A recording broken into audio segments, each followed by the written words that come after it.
کامل ولی کی صحبت اختیار کرو گے تو انشاءاللہ تعالی وہ دن یقیناً آ جائے گا کہ آپ کا قلب بھی اللہ کے ذکر سے جاری اور ساری ہو جائے گا. وما علینا الا البلاغ.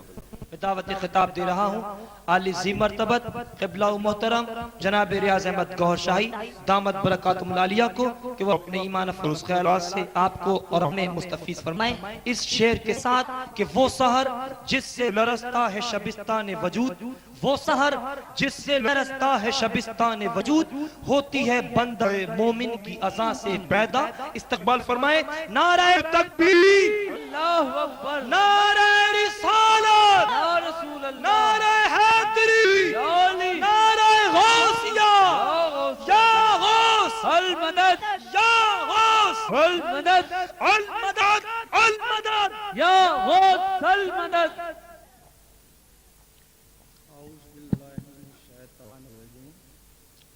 بسم اللہ الرحمن الرحیم. عزیز ساتھیو السلام علیکم. سب سے تو پہلے ہمیں اس بابری مسجد کے شہید ہونے کا بہت افسوس ہے. ہر مسلمان کو ہوگا، لیکن ایک اور اس سے بھی عظیم مسجد ہے جو مسلمانوں کے دل پہ ہوتی ہے. جس طرح اس کے گرنے سے مسلمانوں کو افسوس ہوا، اگر وہ مسجد کسی کے دل سے گر جائے تو فرشتوں اور ارواح میں صف ماتم بچ جاتا ہے. اس بابری مسجد کی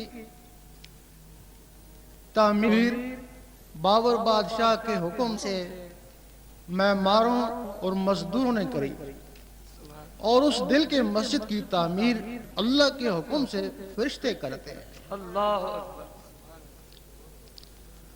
معماروں نے اس کی تعمیر اینٹیں چن چن کر کری.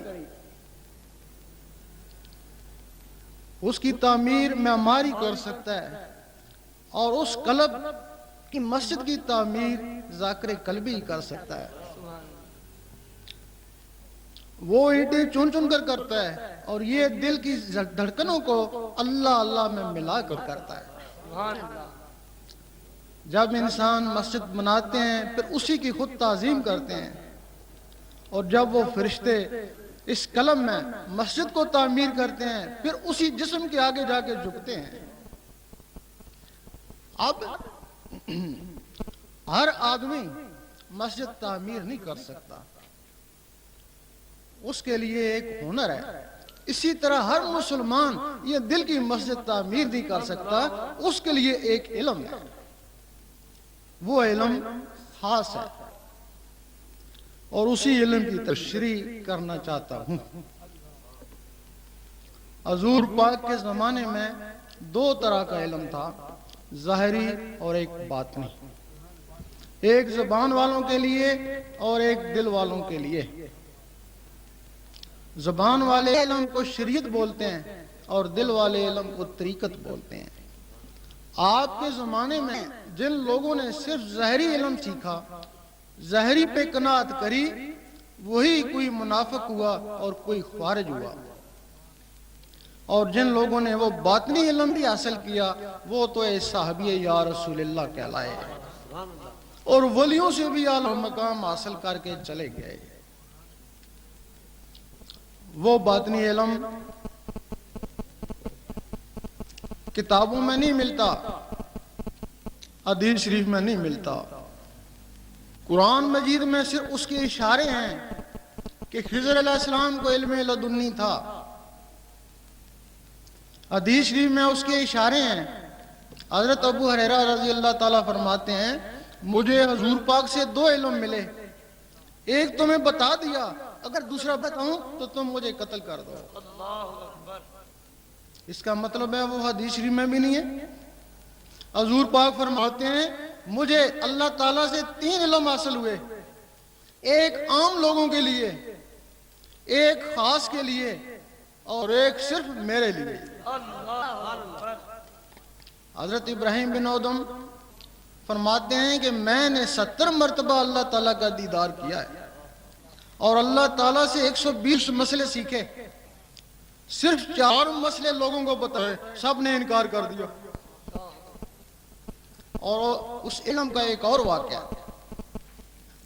شاہ شمس تبریز رحمۃ اللہ مولانا رومی کے مکتب میں چلے گئے۔ مولانا رومی کچھ مطالعہ کر رہے تھے کتابوں کا۔ شاہ شمس نے جا کے پوچھا کہ این چیز یہ کیا ہے؟ وہ فرمانے لگے این علم اس کہ تو نہ دانی، کہ یہ وہ علم ہے جس کو تو نہیں جانتا۔